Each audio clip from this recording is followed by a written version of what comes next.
Un texto dunha actividade programada en San Simón, Samaín en la isla de San Simón.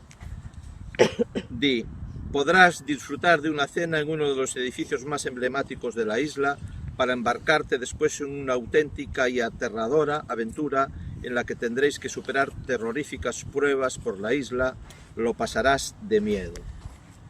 Esta actividade foi programada por unha navieira e autorizada pola Xunta de Galiza do Partido Popular. Hasta este nivel de insulto, de infamia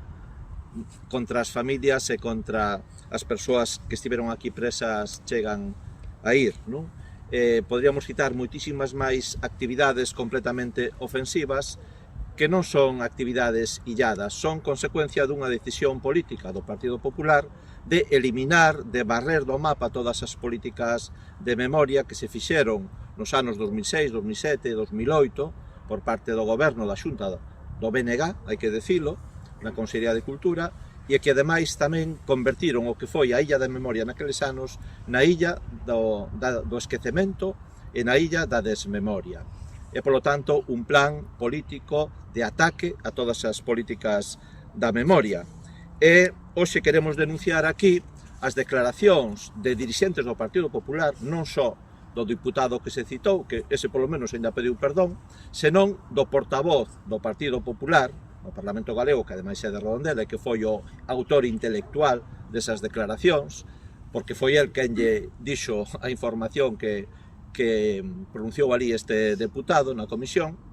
e tamén o presidente da Xunta, que non fixo unha rectificación e que dixo esa frase que quedará aí tamén para a infamia de que isto era un debate de historiadores. Señor Rueda, a verdade non se discute, a verdade non é un debate de historiadores, non se pode debater que en San Simón morreron de fame e enfermidade 517 presos, está acreditado, foi a prisión máis mortífera de todas as que houbo en Galiza, e foron sacados de aquí máis dun cento de persoas para ser asesinadas impunemente nas cunetas, nas gabias da contorna e tamén para ser fusiladas en Vigo, en Pontevedra. Os cemiterios de Vigo están inzados de presos mortos en San Simón que están enterrados en fosas anónimas. Convertiron San Simón nun parque de atraccións, nunha especie de divertilandia xestionado por empresas privadas, fundamentalmente navieiras, que organizan aquí na illa, nesta illa da memoria, o que debería ser un lugar de respecto e de dignidade colectiva,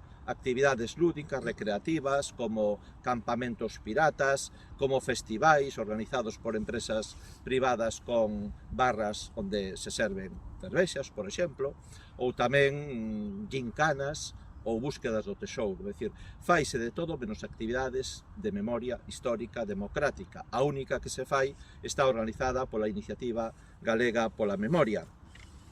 Nos consideramos que isto é absolutamente indigno e que é un insulto, unha ofensa ás persoas que estiveron aquí presas e ás súas familias. Por lo tanto, chegou o tempo de poñerle fin a estes desmáns, a este desprezo, e por iso o BNG vai impulsar un conxunto de iniciativas, tanto no Parlamento como tamén nos concellos desta contorna, orientadas a dous obxectivos principais. O primeiro é o apoio á declaración de San Simón como lugar de memoria democrática, que é unha figura prevista na Lei de Memoria Democrática estatal. Iso significa que a illa ten que ser sinalizada e que ten que haber un programa de actividades informativas, divulgativas ou pedagóxicas alrededor deste pasado histórico recente como lugar de tortura, de represión e de morte, porque hai que dicir tamén que, fronte ao que di o Partido Popular das distintas etapas históricas da illa, non se pode igualar o pasado, non todo o pasado é equiparable, porque a diferenza é que a memoria de San Simón é unha memoria recente, é unha memoria viva, é unha memoria dolorosa, é unha memoria traumática para centos de familias que aínda sinten como algo que lles doi, e todo o que se fai aquí é algo que lles doi e que é algo que lles afecta. E, ademais, pedimos a aprobación dun ordenamento das actividades que se fan en San Simón, en coincidencia con ese plan de usos que ten que aprobar o Concello de Redondela a través do Pexón, para que se determine que se pode facer aquí, que está permitido facer e que actividades non se poden facer. Está claro que hai actividades que son ofensivas para as persoas presas e para as súas familias que non se poden permitir. E moitas veces faise a comparación cun campo de concentración como Mauthausen. E eu faría tamén a comparación cunha actividade que